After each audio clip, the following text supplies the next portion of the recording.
येत्या 1 सप्टेंबर पासून वीज ग्राहकांसाठी अभय योजना लागू करण्यात आलेली आहे। राज्याचे उपमुख्यमंत्री देवेंद्र फडणवीस यांच्या संकल्पनेतून ही योजना राबवण्यात आलेली आहे। महाराष्ट्रातील वीज ग्राहकांना दिलासा देण्यासाठी महावितरणाकडून ही अभय योजना सुरू करण्यात आली आहे आणि ऊर्जा मंत्री देवेंद्र फडणवीस यांच्या सूचनेनुसार महावितरणाने हा निर्णय घेतला आहे। वीज बिलाच्या थकबाकीमुळे वीज कनेक्शन कायमस्वरूपी तोडलेल्या 38 लाख घरगुती व्यावसायिक आणि औद्योगिक वीज ग्राहकांसाठी अभय योजनेचा फायदा होणार आहे। या अंतर्गत वीज बिलाच्या थकबाकीवरील व्याज आणि विलंब आकाराचे एकूण 1788 कोटी रुपये माफ केले जाणार आहेत। या योजनेनुसार पैसे भरल्यानंतर संबंधित ग्राहकाला एकदा नव्याने वीज कनेक्शन देखील मिळणार आहे। महावितरणाच्या वेबसाईटवर वीज ग्राहकांना ऑनलाईन पद्धतीने याचा लाभ घेता येणार आहे।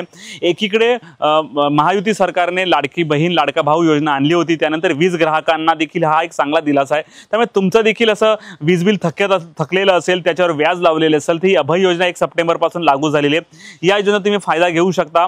त्यांच्या वेबसाईटवर तुम्ही गेलात तर संपूर्ण योजनेचा डिटेल्स तुम्हाला तिथे मिळणार आहेत। त्यामुळे राज्यामध्ये जे आहे की ऊर्जा मंत्री देवेंद्र फडणवीस यांच्या निर्णयाचं स्वागत होत आहे। महाराष्ट्रातील वीज ग्राहकांना दिलासा देण्यासाठी महावितरणकडून अभय योजना सुरू करण्यात आली आहे। 1 सप्टेंबर पासून ही योजना अंमलात येते।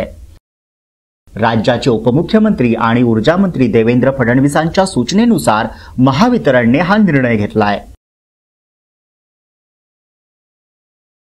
वीज बिलाच्या थकबाकीमुळे वीज कनेक्शन कायमस्वरूपी तोडलेल्या 38 लाख घरगुती, व्यावसायिक आणि औद्योगिक वीज ग्राहकांना या योजनेचा फायदा होणार आहे।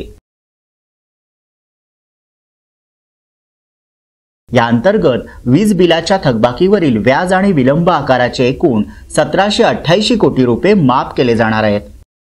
या योजनेनुसार पैसे भरल्यानंतर संबंधित वीज ग्राहकाला पुन्हा एकदा नव्याने वीज कनेक्शन मिळेल।